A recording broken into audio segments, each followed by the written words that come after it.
Hello everyone, welcome back to our channel. I hope आप सब अच्छे होंगे। आज हम हिस्ट्री की नेक्स्ट क्लास स्टार्ट करेंगे। आज हम देखेंगे कि कैसे फ्रांसीसी भारत में आए थे, ठीक है, और फिर इनका ब्रिटेन वालों से झगड़ा होता है। किस बात पर झगड़ा होता है कि कौन भारत पर राज करेगा, ठीक है। तो ये झगड़ा मेनली साउथ में होता है, फ्रांसीसियों के साथ इनका, क्योंकि फ्रांसीसी क्या करते हैं, साउथ में ही अपना अधिकार जमाने की कोशिश करते हैं। तो उसके बाद क्या होता है, अंग्रेज जीतते हैं, ओबियसली सबको पता है, तभी तो वो हमारे यहाँ पर शासन करते हैं। तो ये झगड़ा जो हुआ ये 3 युद्धों में हुआ, और इन्हीं 3 युद्धों को कर्नाटक युद्ध बोलते हैं, ठीक है। तो पहले हम फ्रांसीसी कब आए, कैसे आए, ये डिस्कस करेंगे। उसके बाद ये 3 युद्ध है क्या और क्यों हुए और क्या कारण थे वो बताएंगे, ठीक है। तो चलो वीडियो को स्टार्ट करते हैं। तो हम बात करेंगे सबसे पहले फ्रांसीसी कंपनी की स्थापना या फिर फ्रांसीसी भारत में आए कैसे, ठीक है। तो देखो, जैसे कि बाकी सारी कंपनियां, मतलब बाकी यूरोप के कंट्रीज आ रहे थे ना, पुर्तगीज, डच और ब्रिटिश आ रहे थे, किसके लिए, व्यापार का लाभ उठाने के लिए, है ना। व्यापार का लाभ उठाना उनका उद्देश्य था, ठीक है। दूसरा फिर क्या था, सोना चांदी का लालच था, ठीक है ना। सोने की चिड़िया को लूटना था, सोना चांदी का लालच, ठीक है। तो जब सभी इस चीज़ का फायदा उठा रहे थे तो ये भी उठाएंगे, ठीक है। तो इन्होंने भी उठाया, ये भी भारत में आए। तो जब आए ना, तो सबसे पहले क्या है, 1642 में रिचेल्यू नाम का एक व्यापारी था फ्रांस का। ये क्या करता है, ये 3 कंपनी स्थापित करता है, ठीक है। 3 कंपनी बनाता है और उनको भारत में भेजता है कि वहाँ पर व्यापार करने के लिए, ठीक है। बट ये कंपनी क्या है, ये फेल हो जाती हैं। क्या हो जाती हैं, फेल हो जाती हैं, ठीक है। उसके बाद देखो, जो उस टाइम पे क्या है, 1664 की बात है, ठीक है। 1664 की, 1664 में फ्रांस में शासन किसका चल रहा है। देखो, फ्रांस में राजा महाराजा हैं, तो वहाँ पर शासन चल रहा है लुई 14 का, ठीक है। लुई 14 का, ये वहाँ का राजा है।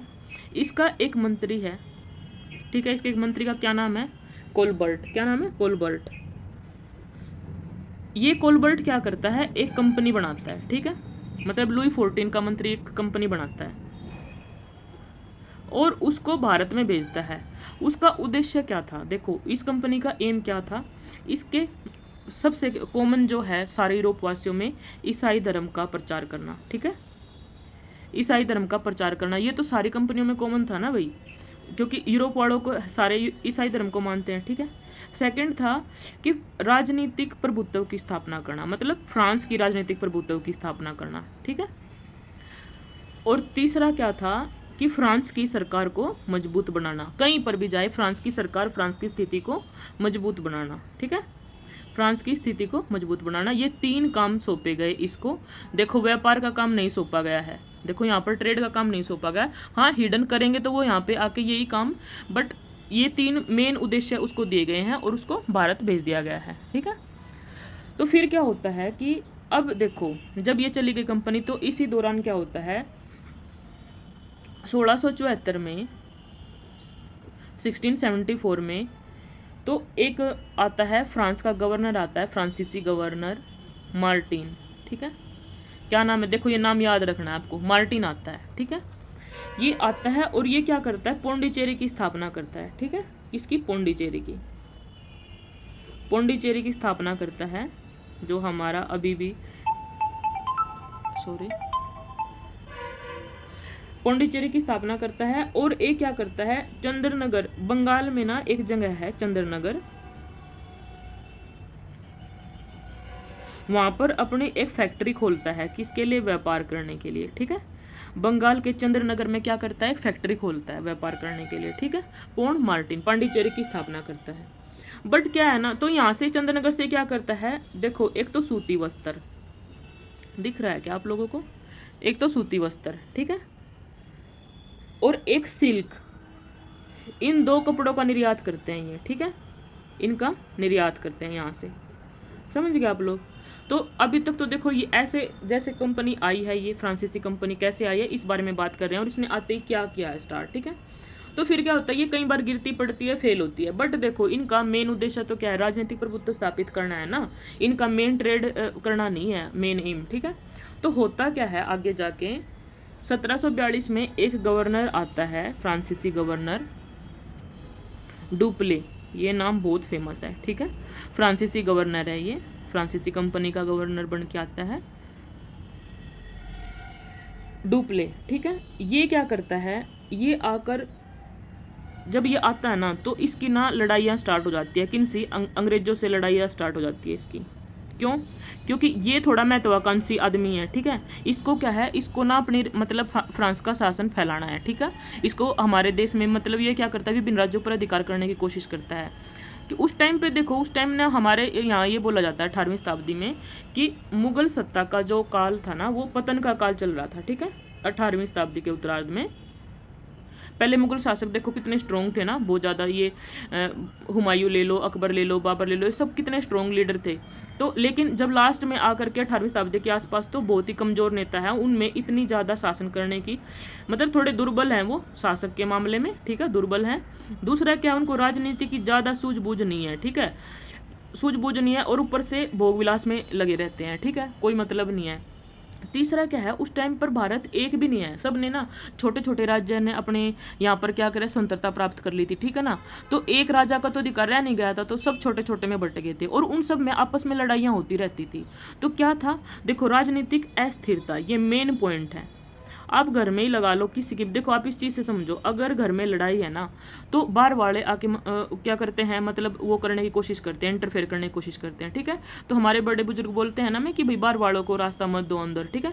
तो उस टाइम हमारे देश में एक कंडीशन हो रही थी कि हमारे जो छोटे छोटे राजा हैं वो आपस में लड़ रहे हैं, और जो बड़ा शासक है वो थोड़ा दुर्बल है, और फिर क्या हो रहा है कि ये आपस में लड़ रहे हैं, इनके बीच में राजनीतिक अस्थिरता है। तो ये क्या करेंगे, उस चीज़ का फायदा उठाएंगे। कौन?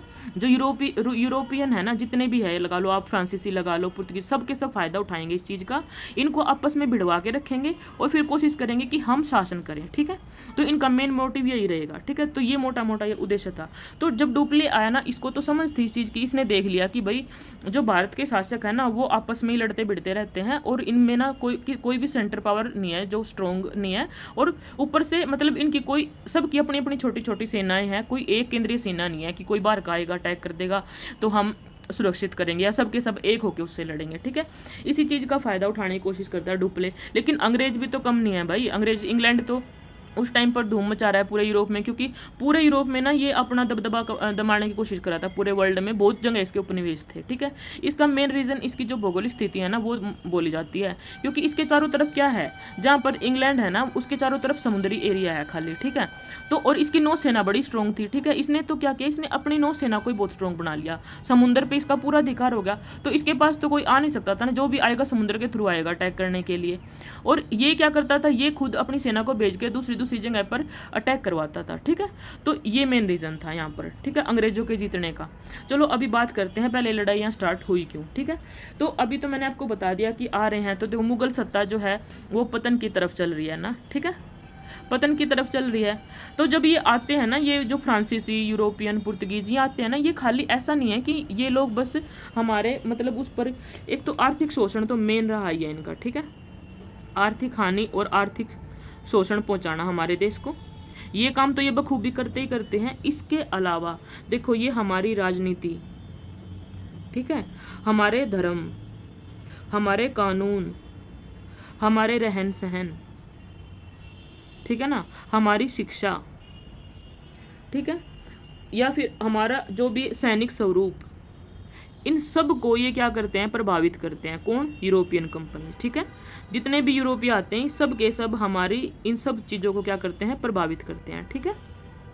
मेन समझ में आ गया अभी तक। देखो अभी मैंने फ्रांसीसी कंपनी का आगमन आपको बताया है, तो वो समझ आ गया। देखो जब मैंने बताया कि 1642 में क्या होता है, रिचेल्यू आता है, 3 कंपनियां स्थापित करता है, बट उसकी कंपनियां फेल हो जाती है। फिर 1664 में फ्रांस का शासक है लुई 14, उसका एक मंत्री है कोलबर्ट, वो एक कंपनी स्थापित करता है और उसको 3 काम सौंपता है कि ईसाई धर्म का प्रचार करना है, राजनीतिक प्रभुत्व स्थापित करना है, फ्रांस की स्थिति को मजबूत बनाना है, ठीक है। तो इस उद्देश्य से ये कंपनी भारत में आई थी। फिर आगे क्या होता है, इसी कंपनी का गवर्नर बन के आता है 1674 में फ्रांसीसी मार्टिन क्या करता है, पांडिचेरी की स्थापना करता है और बंगाल के चंद्रनगर में क्या करता है, फैक्ट्री स्थापित करता है अपने, ठीक है, जहाँ से वो सूती वस्त्र और सिल्क वस्त्र का निर्यात करता है। ऐसे ही धीरे धीरे इनकी बातें चल रही थी। फिर 1742 में एक महत्वाकांक्षी गवर्नर आता है, गवर्नर जनरल डुप्ले आता है। ये क्या सोचता है कि बस पौंडीचेरी तक सीमित नहीं रहते, अब क्या करते हैं, अब कर्नाटक, हैदराबाद पे भी अपना अटैक करके उन पर जो है ना अपनी शासन स्थापित करते हैं, ठीक है।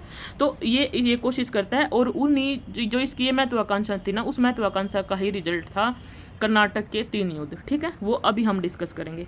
तो ऐसे होता है। फिर मैंने आपको बताया कि उस टाइम पे 18वीं शताब्दी में क्या हो रहा है, हमारे जो शासक चल रहे हैं मुगल शासन, वो थोड़े कमज़ोर हैं उस टाइम पर, उनका राजनीति में उतना ध्यान भी नहीं है, और ऊपर से जो अब कमज़ोर केंद्रीय शासन कमज़ोर होगा तो ऑब्वियसली छोटे छोटे राज्य भी आपस में अपना वो करेंगे, तो आपस में उन्होंने अपनी आज़ादी ले ली है, ठीक है, सेंटर की बात इतनी मानते नहीं थे और आपस में लड़ते भिड़ते रहते थे, और ये बात यूरोपियों ने आकर के देख ली। देखो यूरोपीय जितने भी है ना, देखो जो फ्रांसीसी आई कंपनी आई है ना, ये क्या करेगी क्या नहीं करेगी, इसके स्थापना पता है, ये इस फ्रांस की सरकार डिसाइड करती थी, ठीक है, फ्रांस की एक सरकार है कॉमन, ठीक है, वो बता रही थी इसको तुम्हें क्या करना है क्या नहीं करना है, ठीक है। ऐसे ही ब्रिटेन की सरकार बता रही थी। लेकिन हमारे यहाँ पर तो क्या है, इंडिया में ऐसे थोड़े थे कि इंडिया की कोई एक सरकार है, ये तब नहीं था ना, तब तो छोटे छोटे रजवाड़े थे, तो वहाँ पे तो कोई भी फायदा उठाएगा ही ना आगे, ठीक है। तो चलो अब हम आगे डिस्कस करते हैं कर्नाटक का प्रथम युद्ध हुआ क्यों, ठीक है। तो हम बात करेंगे अभी कर्नाटक के प्रथम युद्ध के बारे में। 1746 से 48 में ये युद्ध हुआ है, ठीक है। तो देखो अभी मैंने आपको बताया था कि जो फ्रांसीसी कंपनी है, ठीक है, उसका उद्देश्य था क्या, उसका एक ही एम था कि भाई राजनीतिक प्रभुत्व को बढ़ाओ। इसका मतलब क्या कि अब वो उपनिवेश बढ़ाना चाह रहे थे अपने, ठीक है,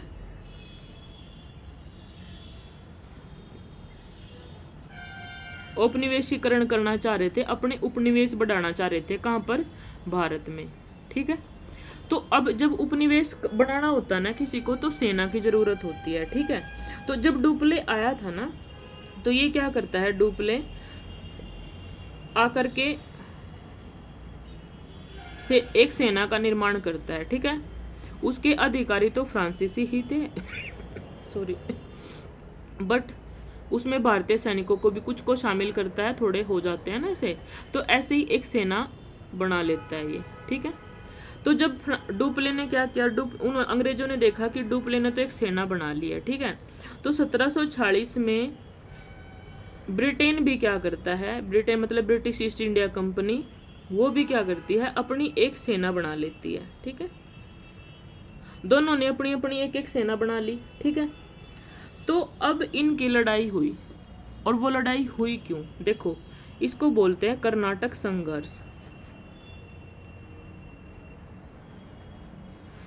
और इसके 3 कारण थे। पहली बात तो पहला कारण ये है कि ऑस्ट्रिया का उत्तराधिकार का मुद्दा, ठीक है,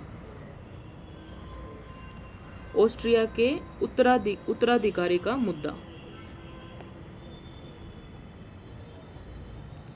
अब ये ऑस्ट्रिया के उत्तराधिकारी है क्या, देखो यूरोप में एक देश है ऑस्ट्रिया, वहां पर ना फ्रांस और ब्रिटेन वो दोनों आपस में लड़ रहे थे, ठीक है। वो क्या चाह रहे थे, फ्रांस ये चाह रहा था कि जो मेरे अंडर में काम करे ऐसा कोई आदमी ऑस्ट्रिया की गद्दी पर बैठे, ठीक है।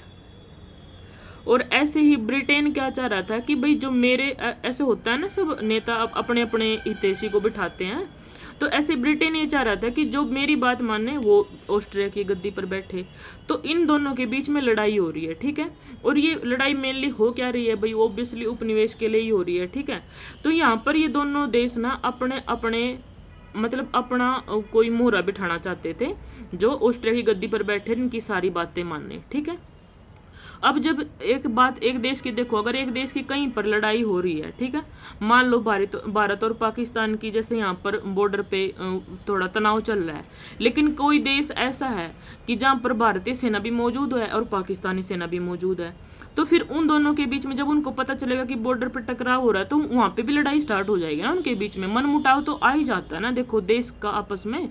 तो इन लोगों का जब वहाँ पर यूरोप में लड़ाई हो रही है ना, तो उसका असर कहाँ पड़ रहा था, भारत में पड़ रहा था। तो जो भारत में फ्रांसीसी और ब्रिटिश सेना है ना, वो भी आपस में लड़ने को तैयार बैठी हैं, ठीक है। दूसरा मुद्दा क्या था, देखो उस टाइम पर अमेरिका की खोज हुई, जब भारत की खोज हुई, मैंने बताया कोलंबस ने अमेरिका की खोज की थी 1498 में, ठीक है। तो जब खोज ही इसकी तब हुई है, भारत के साथ साथ ही हुई है, तो उसको भी उपनिवेश बनाने की कोशिश कर रहे हो। अमेरिका महाद्वीप है कितना बड़ा, आप देखो मैप में जा करके देखना, ठीक है, बहुत सारे देश हैं वहाँ पर भी। तो इनका क्या हो रहा है, अमेरिका में भी अपने उपनिवेश बनाने पर इनका कंपटीशन चल रहा है, किसका, फ्रांस का और ब्रिटेन का, ठीक है। तो ये फ्रांस भी अपने ज़्यादा से ज़्यादा उपनिवेश बनाना चाहता है अमेरिका में, और ब्रिटेन भी। तो देखो इनकी लड़ाई यहाँ भी हो रही है, अमेरिका में भी हो रही है, अमेरिका में औपनिवेशिक विस्तार को लेकर के हो रही है, दूसरी यूरोप में भी हो रही है, ठीक है, वहाँ पर ऑस्ट्रिया के उत्तराधिकार को लेकर के हो रही है, ठीक है। तो दो मुद्दे तो हो गए। तीसरा फिर आ जाता है भारत, तीसरा आता है भारत। अब दोनों ने एक चीज देख ली कि भारत में भी कमजोर शासक हैं, ठीक है, छोटे छोटे राजा हैं, आपस में बटे हुए हैं, और ऊपर से इनको व्यापार करना, इन तो भारत में तो जो है व्यापार पर अधिकार जमाना चाहते थे ये, इसलिए यहाँ पर शासन करना चाह रहे थे। तो भारत में भी जो है व्यापारिक प्रभुत्व को लेकर के इनमें आपस में टकराव हो रहा था, ठीक है। तो देखो तीन जगह पे लड़ाइयाँ चल रही है ब्रिटेन और फ्रांस की। एक तो यूरोप में चल रही है, यूरोप में ऑस्ट्रिया के जो देश है वहाँ पर कौन राजा बनेगा इस बात को लेकर हो रही है, ठीक है। अमेरिका में उपनिवेश बनाने पर हो रही है, और भारत में व्यापारिक प्रभुत्व स्थापित करने पर हो रही है कि यहाँ के व्यापार पर किसका अधिकार होगा, ठीक है ना। जिसका अधिकार होगा वही ज़्यादा से ज़्यादा पैसे कमाएगा ना भाई, लाभ उठाएगा, ठीक है। तो दोनों के आपस में लड़ाई हो रही है, बट ये दोनों सेना आमने सामने खड़ी है, ठीक है, ब्रिटेन वाली भी और फ्रांस वाली भी। लेकिन जो ब्रिटेन वाली सेना है ये दोनों क्या करते हैं, फिर अपने वहाँ से पूछते हैं, अपने अपने देश में पूछते हैं जा करके, ठीक है, कि यहाँ पर लड़ाई का मुद्दा हो रहा है। बट दोनों देश क्या करते हैं, मना कर देते हैं अपने अपने सैनिकों को, ठीक है। लेकिन ये दोनों ही अपने देशों की बात नहीं मानते और लड़ाई शुरू कर देते हैं, ठीक है। तो फ्रांस होता क्या है कि देखो जो अंग्रेज सेनापति था, एक अंग्रेजों का, ब्रिटेन वालों का अंग्रेजों का एक सेनापति था, उसका नाम था बारनेट, ठीक है, बारनेट, याद रखना, अंग्रेज सेनापति बारनेट। ये क्या करता है, ये ना फ्रांसीसियों के कुछ जहाजी बेड़े थे समुद्र में, जहाजी बेड़े, उनको अपने कब्जे में ले लेता है, ठीक है। तो जब इसने पकड़ा ना, तो इधर फ्रांस में गवर्नर जनरल कौन है, यहाँ पर फ्रांस के का डुप्ले बैठा हुआ है। तो डुप्ले क्या है, देखो फ्रांस सरकार ना मॉरिशस में भी बैठी हुई है, मॉरिशस देश है ना एक, वहाँ पर भी बैठी हुई है। तो मॉरिशस में जो फ्रांस का गवर्नर जनरल है, मतलब फ्रांसिस ने जो भेज रखा है गवर्नर जनरल, वो है ला बुर्डानो। कौन है, ला बुर्डेनो, ठीक है। ये कहाँ पर गवर्नर जनरल है, मॉरिशस में। और फ्रांस का भारत में कौन है, डुप्ले।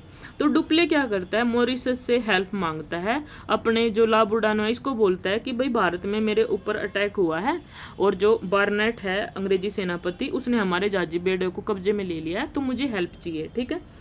तो ये क्या करता है, ला बुर्डानो 3000 सैनिकों की सेना लेकर के डुप्ले के पास पहुंच जाता है, ठीक है।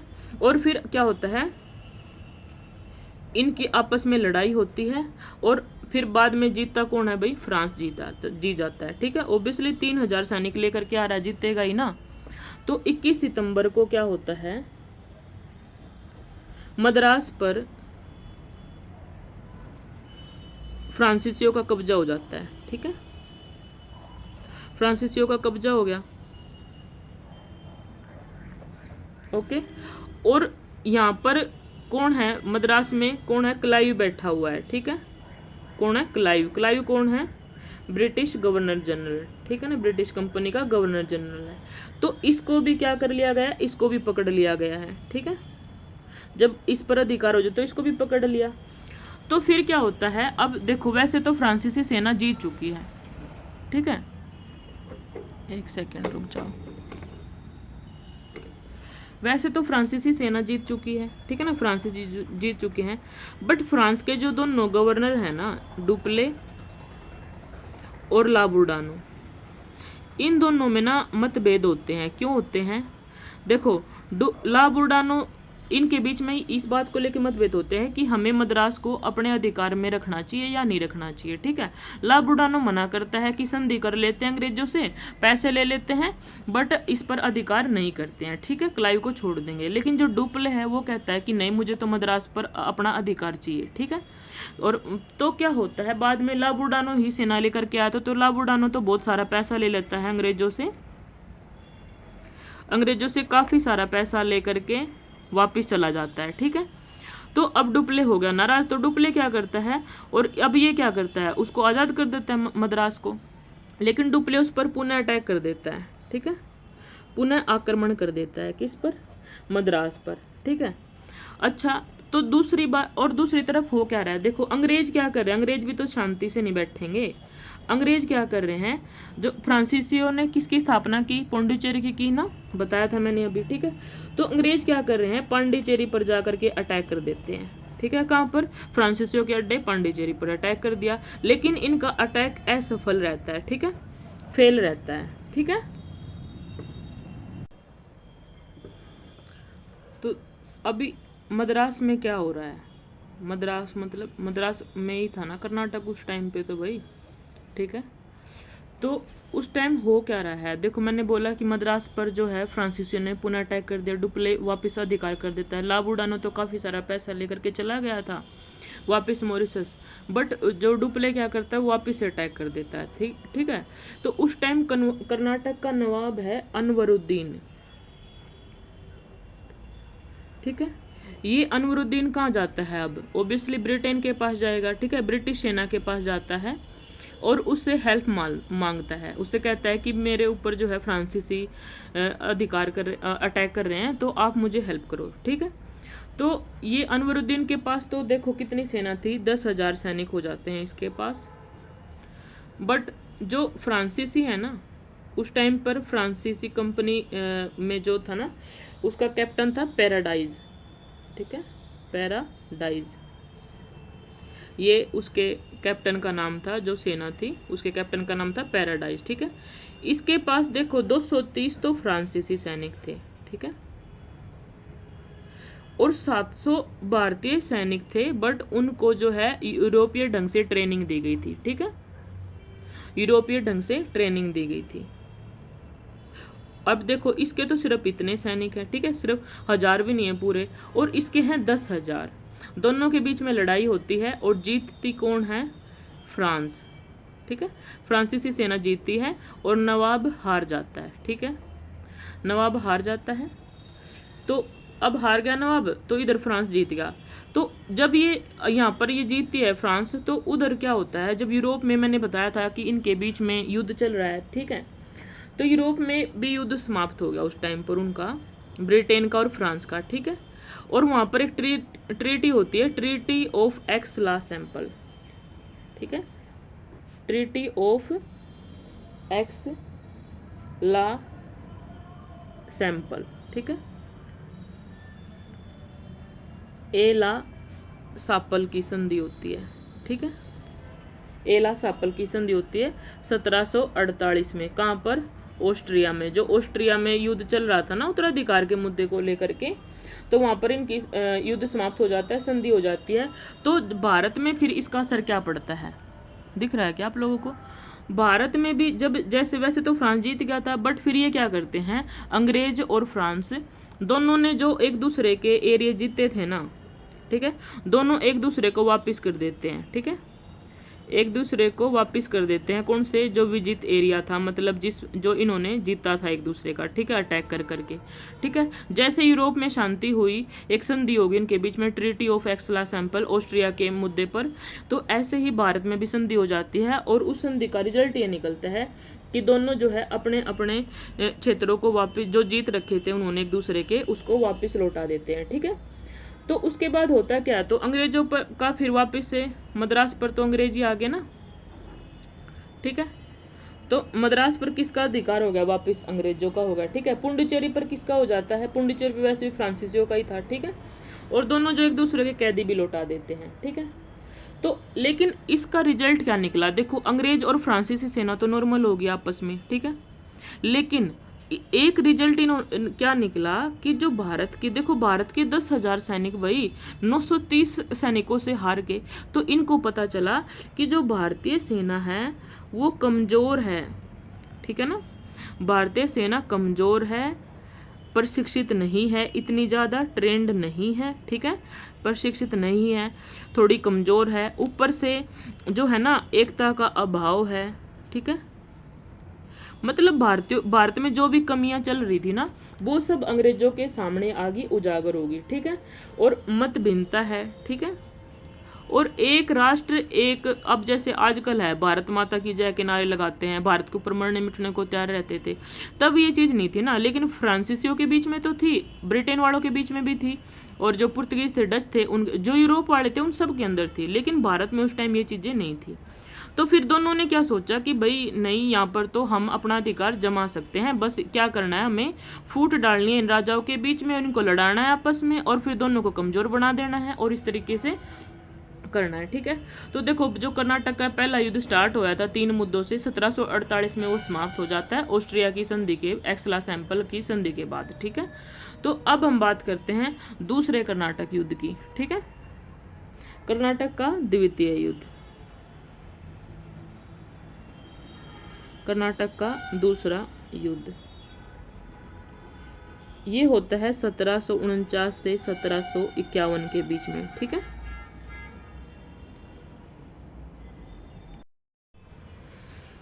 अब जो कर्नाटक का दूसरा युद्ध है ना, उसके होने के 2 कारण थे। ठीक है, क्या कारण थे हम अभी डिस्कस करते हैं। देखो, एक था हैदराबाद, ठीक है, हैदराबाद, और दूसरा है कर्नाटक। अब ये कारण कैसे रहे ये हम देखते हैं। देखो, अभी हमने देखा कर्नाटक का जो प्रथम युद्ध देखा, तो मैंने बताया था कि वहाँ का शासक अनवरुद्दीन था, है ना। फिर बाद में वो अपनी 10,000 सेना के साथ लड़ता भी है फ्रांसीसियों से, बट हार जाता है।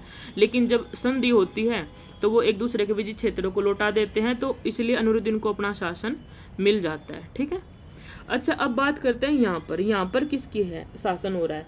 देखो, जो हैदराबाद है ना, वहाँ पर आसफ जाह का शासन चल रहा था अभी तक।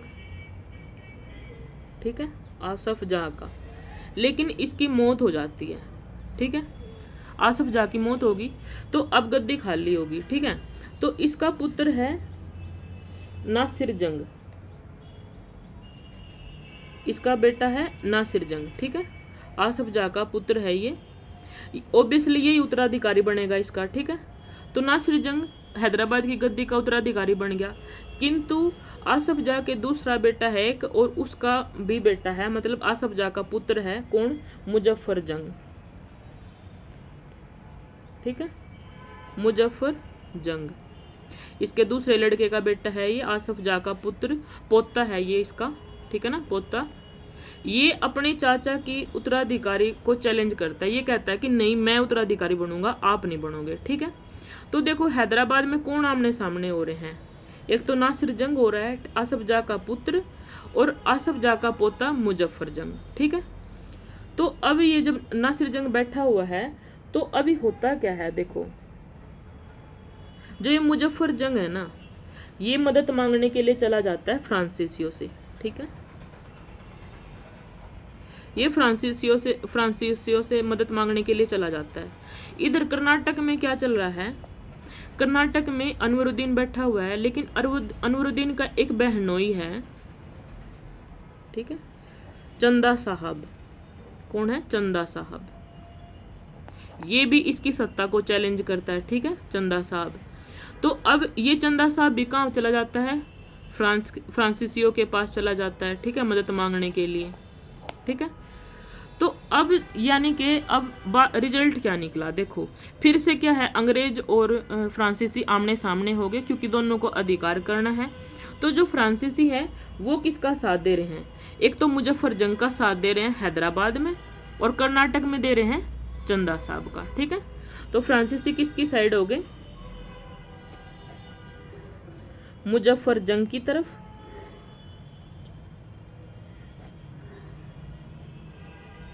ठीक है, और दूसरा हो गए ये चंदा साहब की तरफ।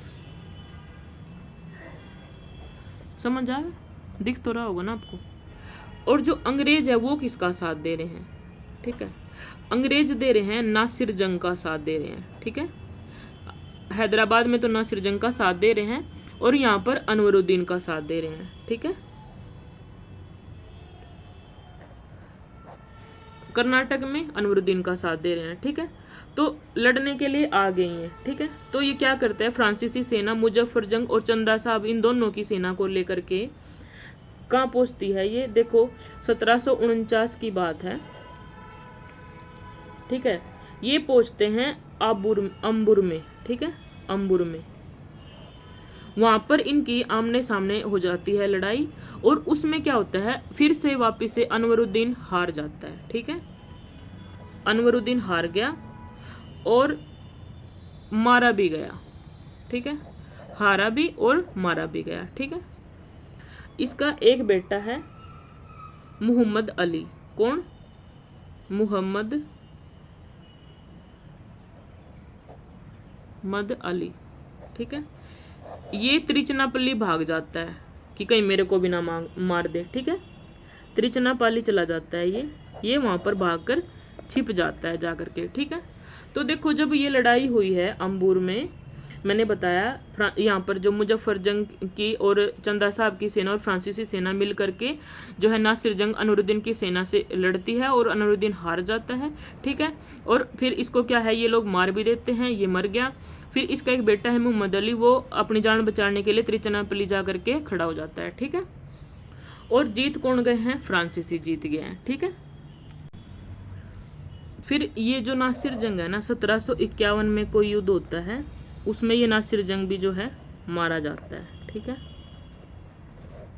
इधर जब ये जीतते हैं तो इनको क्या मिल रहा है, तो देखो कर्नाटक का नवाब बना दिया चंदा साहब को, ठीक है, कर्नाटक का नवाब बना दिया इनको।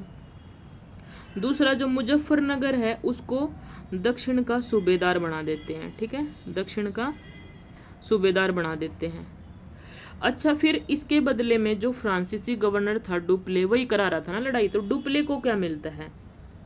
डुप्ले को मिलता है जो कृष्णा नदी है ना, दक्षिण भारत में जो कृष्णा नदी है उसके जो दक्षिण का एरिया है ना, दक्षिणी क्षेत्र, जहाँ पर मुगलों का जो क्षेत्र था, ठीक है, मुगल क्षेत्र, उस पर इसको अवैतनिक गवर्नर बना दिया जाता है, ठीक है। अवैतनिक मतलब बिना तनख्वाह का गवर्नर बना दिया जाता है, ठीक है। तो देखो आ गया ना, राजनीति चाहिए थी इसको, पैसा तो चाहिए नहीं था, तो राजनीति में ये एंटर कर ही चुका है वहां पर, ठीक है। तो कृष्णा नदी के जो दक्षिण में मुगल क्षेत्र है उसका अवैतनिक गवर्नर बना दिया डुप्ले को, ठीक है। समझ आ रहा है आप लोगों को? तो फिर देखो फिर क्या होता है। अच्छा, एक और काम करते हैं, ये हैदराबाद जो फ्रांसीसी है ना, एक बुस्सी गवर्नर है, इसके नेतृत्व में हैदराबाद में ना एक सेना रखी जाती है, ठीक है। मतलब इसकी टुकड़ी कहाँ रख दी जाती है? हैदराबाद में रख दी जाती है। अब हैदराबाद देखो कोई भी फैसला लेगा ना तो बुस्सी से पूछ के लेगा। अगर लड़ाई करेगा किसी से या फिर संधि करेगा तो बुस्सी से पूछ के करेगा। ये लोग अपना काम कर रहे हैं क्योंकि इनका काम था राजनीति में प्रभाव बढ़ाना, ठीक है। तो अपना काम बढ़ा रहे हैं ये लोग, ठीक है। तो इस तरीके से बात चल रही थी। तो आगे जा करके क्या होता है, मुजफ्फरनगर, ये जो मुजफ्फर जंग था, हैदराबाद का नवाब बनाया जिसको, ये सूबेदार बनाया था, इसकी भी मौत हो जाती है, ठीक है। तो फिर ये लोग क्या करते हैं, बुस्सी बैठा हुआ है वहाँ पर, तो फिर क्या है, जो निजाम उल मुल्क है वहाँ पर, निजाम उल मुल्क, उसका तीसरा बेटा है सलामत जंग, ठीक है, सलामत जंग, ये इसका तीसरा बेटा है सलामत जंग। इसको गद्दी पर बिठा दिया जाता है, कहाँ पर? हैदराबाद में। कब? जब मुजफ्फर जंग मारा जाता है, ठीक है। मुजफ्फर जंग मारा गया और अब इसके बदले में ये जो सलामत जंग बैठा है, निजाम उल मुल्क का तीसरा बेटा गद्दी पर बैठा है, ये भी तो देगा ना कुछ फ्रांसीसियों को, क्योंकि उन्होंने तो बिठाया इसको। तो ये क्या देता है सलामत जंग, इसको जो उत्तरी सरकार के नाम से फेमस है ना, उत्तरी सरकार का एरिया दे देता है इसको, ठीक है। उत्तरी सरकार जो है वो एक क्षेत्र है जिसका नाम है ये। इस उत्तरी सरकार में ना देखो क्या क्या शामिल है। एक तो मुस्तफा नगर शामिल था, मुस्तफा नगर, ठीक है। दूसरा एलोर शामिल था, ठीक है। और तीसरा राजमहेंद्री शामिल था, ठीक है। और चौथा चिक्का कोल शामिल था। इन चार क्षेत्रों को मिला करके क्या बनता था? उत्तरी सरकार, ठीक है। ये एरिया किन को दे दिया? फ्रांसीसियों को दे दिया, क्योंकि इन्होंने निजाम उल मुल्क के तीसरे बेटे सलामत जंग को गद्दी पर बैठाया जब मुजफ्फर जंग मारा गया। तो जब अंग्रेज ये देख रहे हैं कि भाई ये तो फ्रांसीसी तो बड़े आगे निकल रहे हैं, ठीक है, तो एक तो दक्षिण में जो अवैतनिक गवर्नर भी बन गए हैं, ऊपर से ये जो उत्तरी सरकार है ये एरिया भी इनको मिल गया। तो अंग्रेज चुप थोड़ी बैठेंगे, अंग्रेज बिल्कुल भी चुप नहीं बैठने वाले हैं। तो अंग्रेजों ने फिर क्या किया, तो अंग्रेज का जो अधिकारी है वो कौन है, क्लाइव है, ठीक है। तो क्लाइव क्या है, क्लाइव तो बहुत ज़्यादा क्लेवर है। तो क्लाइव एक योजना बनाता है, उसमें ये एक तो नासिर जंग को मिलाता है, ठीक है, नासिर जंग को मिलाता है। दूसरा ये जो अनवरुद्दीन का बेटा था ना मोहम्मद अली, मैंने आपको बताया वो त्रिचनापल्ली भाग गया था, ठीक है, त्रिचनापल्ली भाग गया था ना ये अपनी जान बचाने के लिए जब इसका पिता मारा गया। तो इन दोनों के साथ मिलकर के एक योजना बनाता है, इसको कहता है मोहम्मद अली को कि हम तुम्हें कर्नाटक का नवाब बनाएंगे, ठीक है। इसको कहता है कि मैं तुम्हें कर्नाटक का नवाब बनाऊंगा। अभी कर्नाटक का नवाब बना कौन है, जो जिसका फ्रांसीसियों ने साथ दिया था, चंदा साहब, ठीक है। ये चंदा साहब भी कम तेज नहीं है। चंदा साहब क्या करता है, त्रिचनापल्ली पर घेरा डाल देता है, ठीक है, जहाँ पर ये मोहम्मद अली छिपा हुआ है, ठीक है। तो यहाँ पर अपनी सेना के थ्रू ये घेरा डाल देता है। तो अब जब ये योजना बना रहा था ना, तो ये क्लाइव क्या करता है, क्लाइव त्रिचनापल्ली का घेरा तोड़ने की कोशिश करता है बट नाकाम रहता है। तो फिर ये क्या करता है, कर्नाटक की राजधानी अर्काट पर घेरा डाल देता है, ठीक है, अर्काट पर घेरा डालता है। तो वहां पर ये क्या करता है, 200 तो अंग्रेज सैनिक थे, ठीक है, और 300 भारतीय सैनिक, वही भारतीय सैनिकों को अंग्रेजों की तरह ट्रेनिंग दी गई थी, उनके साथ मिल करके ये लड़ता है और युद्ध करके अर्काट पर अपना अधिकार जमा लेता है। जब कर्नाटक की राजधानी पर अंग्रेजों का अधिकार होगा तो फिर चंदा साहब को तो त्रिचनापल्ली से उठना पड़ेगा ना। तो चंदा साहब क्या करता है, फिर त्रिचनापल्ली से अपना घेरा हटा देता है, ठीक है। अब क्या होता है कि वो क्या करता है, 4000 सैनिकों के साथ यहाँ से घेरा हटा करके, अपनी सेना यहाँ से हटा करके 4000 सैनिकों को लेकर कहाँ आता है, अर्काट में आता है लड़ने के लिए, लेकिन हार जाता है, ठीक है, क्योंकि ब्रिटिश तो है ही आगे।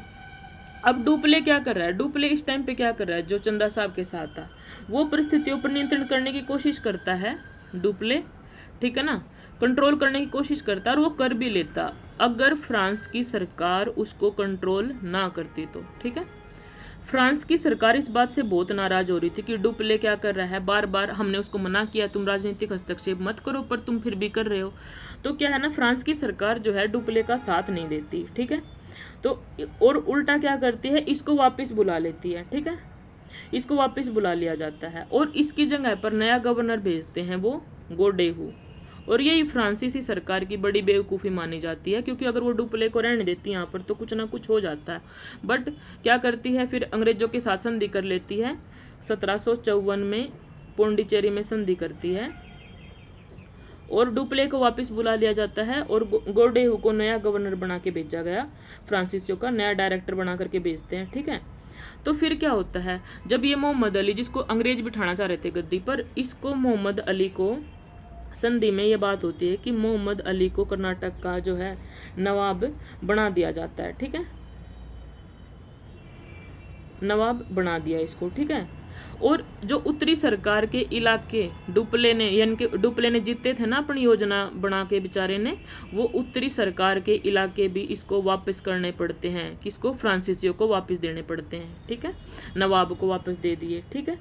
तो क्या हुआ, और फिर एक वादा किया कि आगे से जो है ना एक दूसरे के किसी भी मामले में इंटरफेयर नहीं करेंगे ये लोग, ठीक है, ये आपस में वादा करते हैं। तो नुकसान तो फ्रांसीसी सरकार को ही हुआ, उसके प्रभुत्व को ठेस पहुंची है, ठीक है, और उसका अंग्रेजों को मजबूती मिली है, क्योंकि अंग्रेजों की इस युद्ध में तो अंग्रेज ही जीते हैं ना भाई, तो अंग्रेज जो है मजबूत हुए हैं, ठीक है। तो ये इसका रिजल्ट रहा। और उल्टा देखो उत्तरी सरकार देना पड़ गया फ्रांसीसी सरकार को, जो काफ़ी बड़ा क्षेत्र था जहाँ से रेवेन्यू बहुत ज़्यादा आता, तो ऑब्वियसली फ्रांसीसियों को काफ़ी आर्थिक हानि भी उठानी पड़ती है, ठीक है। इसका रिजल्ट ये निकला। तो यहीं पर पौंडीचेरी की संधि के साथ युद्ध समाप्त हो जाता है 1754 में, ठीक है। तो अब आप लोगों को समझ आ गया होगा, मोटा मोटा सा एक बार फिर से रिवाइज कराऊँ मैं ये। देखो यहाँ पर जो सेकेंड युद्ध है ये हुआ क्यों था, ये हुआ था हैदराबाद और कर्नाटक के कारण हुआ था। ठीक है, हैदराबाद में आसफ जहाँ शासन कर रहा था उसकी मौत हो जाती है, उसका बेटा नासिर जंग गद्दी पर बैठता है। ठीक है, लेकिन जो आसफ जहाँ का पोता है मुजफ्फर जंग, वो कहता है कि नहीं मैं शासन करूंगा। ठीक है, तो ये नासिर जंग इसकी बात नहीं मानता है, तो मुजफ्फर जंग कहाँ पर चला जाता है, फ्रांसीसी सेना के पास चला जाता है मदद मांगने के लिए। ठीक है, उधर कर्नाटक में क्या हो रहा है, अनवरुद्दीन शासन कर रहा है। ठीक है, लेकिन जो अनवरुद्दीन का बहनोई है चंदा साहब, वो इसकी सत्ता को जो है चैलेंज कर देता है और कहता है कि मैं शासन करूंगा। और जब ये इसकी बात नहीं मानता तो ये फ्रांसीसी सेना से मदद मांगने के लिए चला जाता है। इसलिए फ्रांसीसियों को कर्नाटक में भी एंटर करने का मौका मिल गया और हैदराबाद में भी, और फ्रांसीसी तो इसी ताक में बैठे हुए थे। तो फ्रांसीसी क्या करते हैं, देखो फ्रांसीसी क्या करते हैं, मुजफ्फर जंग चंदा साहब को लेकर के और अपनी सेना को लेकर के युद्ध कर देते हैं। वेल्लूर के निकट एक जगह पर है। ठीक है, कर्नाटक में वेल्लूर के निकट एक जगह है 1749 में आम्बूर। ठीक है, इस आम्बूर में जो है अटैक होता है, आक्रमण होता है आपस में। तो क्या होता है, अनवरुद्दीन की सेना जो है हार जाती है। अनवरुद्दीन के 10,000 सैनिक थे, वो हार जाते हैं। ठीक है, और अनवरुद्दीन जो है मारा भी जाता है, समझ गए। तो अनवरुद्दीन का एक बेटा था मोहम्मद अली, वो अपनी जान बचाने के लिए तिरुचिरापल्ली भाग जाता है। ठीक है, तिरुचिरापल्ली भाग गया। इधर हो क्या रहा है, देखो अब जब ये फ्रांसीसी सेना जीती थी तो फ्रांस का जो गवर्नर था डुप्ले था, उसको प्रॉफिट क्या मिला है इस युद्ध में इनका साथ देने से। इसको जो कृष्णा नदी के दक्षिण का क्षेत्र है ना, जो मुगलों का क्षेत्र था, उसका इसको अवैतनिक गवर्नर बना दिया गया। ठीक है, दूसरा क्या मिलता है, देखो इसको फिर क्या, हाँ जो ये मुजफ्फर जंग है ना हैदराबाद में, इसको सूबेदार बना देते हैं, ये चंदा साहब को कर्नाटक का नवाब बना देते हैं। ठीक है, तो और मुजफ्फर जंग को एक बात और बोलते हैं कि तुम्हारे यहाँ पर हमारी एक सेना की टुकड़ी बैठेगी, किसके नेतृत्व में, बुस्सी के नेतृत्व में बैठेगी। फिर मैंने बताया कि आगे जाके मुजफ्फर जंग की मौत हो जाती है, और जब इसकी मौत होती है तो ये बुस्सी क्या करता है, निजाम उल मुल्क के तीसरे बेटे सलामत जंग को गद्दी पर बैठा देता है। ठीक है, और उससे बदले में क्या लेता है, उत्तरी सरकार का एरिया ले लेता है। उत्तरी सरकार मैंने आपको बताया था कि काफ़ी उपजाऊ एरिया आता था, और वो आते थे मुस्तफानगर, एल्लोर, राजमहेंद्री, चिकागोल। ठीक है, लेकिन जब इतना सारा इन लोगों ने ले लिया तो अंग्रेज बेचैन हो उठे। अंग्रेज में क्लाइव को तो चिंता होनी थी, तो क्लाइव को टेंशन होती है इस बात की। तो क्लाइव क्या करता है, क्लाइव फिर नासिर जंग को बुलाता है, और नासिर जंग और मोहम्मद अली को जो है मिला करके अटैक करने की कोशिश करता है। मोहम्मद अली को बोलता है कि मैं तुम्हें कर्नाटक का नवाब बनाऊंगा वापस से। ठीक है, तो फिर जब इसकी सेना जाती है तो ये जाते हैं तिरुचिरापल्ली में मोहम्मद अली को छुड़वाने के लिए, लेकिन वहाँ पर चंदा साहब ने अपनी सारी सेना डाली हुई है, तो ये उसको घेरे को तोड़ नहीं पाते। ये क्या करते हैं, कर्नाटक की जो राजधानी है अर्काट, वहाँ पर आकर के घेरा डाल देते हैं। ठीक है, उसको जीत लेते हैं, और वहाँ पर 200 अंग्रेज सैनिक थे, 300 भारतीय सैनिक थे, जिनको अंग्रेजी तरीके से ट्रेनिंग दी गई थी, प्रशिक्षण दिया गया था। ठीक है, कुल मिलाकर रिजल्ट ये निकलता है कि अर्काट पर क्लाइव का अधिकार हो जाता है। ठीक है, अंग्रेजों का अधिकार हो जाता है। जब राज्य की राजधानी पर अंग्रेजों का अधिकार होगा तो राजा क्या करेगा, तो चंदा साहब को यहाँ से घेरा उठाना पड़ता है, और ये अपनी 4000 सेना लेकर के अर्काट में पहुंचता है इनके जो है ना अंग्रेजों को से अर्काट को छुड़ाने के लिए, बट ये हार जाता है। ठीक है, तो फिर क्या होता है, लेकिन उधर मैंने बताया कि जो डुप्ले, देखो वैसे तो जीत भी सकते थे ये लोग, बट उधर होता क्या है कि ये हार गया और ये लोग जीत चुके हैं। ठीक है, तो बदले में क्या होता है, मोहम्मद अली को नवाब बना दिया जाता है। ठीक है, मोहम्मद अली को नवाब बना दिया कर्नाटक का, और जो संधि के तौर पर 1754 में पौंडीचेरी की संधि के साथ ये युद्ध समाप्त होता है, फ्रांसीसियों और इनके बीच में संधि हो जाती है। और जो फिर ये क्या होता है ना, जो फ्रांस की सेना है जब ये हार गए तो फ्रांस की जो सरकार है वो काफ़ी नाराज़ होगी डुप्ले से, और इतना नाराज़ होगी कि डुप्ले को वापस बुला लेते हैं वहाँ से, और एक नया कैप्टन जो है गोडेहू भेजते हैं वो। ठीक है, इसके बदले में फ्रांस को काफ़ी आर्थिक हानि उठानी पड़ी, क्योंकि उसको उत्तरी सरकार का क्षेत्र वापस देना पड़ा नवाब को। ठीक है, और फिर मैंने बताया कि इसके प्रभुत्व को भी ठेस पहुंची है। ठीक है, अंग्रेज सेना का पलड़ा यहाँ पर भारी हो गया है, और देखो उत्तरी सरकार का क्षेत्र, तो आर्थिक हानि भी हो गई ना फ्रांसीसियों को काफ़ी ज़्यादा। ठीक है, तो चलो अब हम आगे देखेंगे नेक्स्ट वीडियो में कि कैसे कर्नाटक का थर्ड युद्ध हुआ, और क्या फिर जो अंग्रेज है वो जीतते क्यों थे। ठीक है, मतलब फ्रांसीसी हारे क्यों थे और अंग्रेज जीते क्यों थे, और कर्नाटक के थर्ड वॉर के बारे में हम नेक्स्ट वीडियो में डिस्कस करेंगे। आज के लिए बस यहीं पे ख़त्म करते हैं, वीडियो काफ़ी लंबी हो गई है। Okay then, good luck, good study, thank you so much.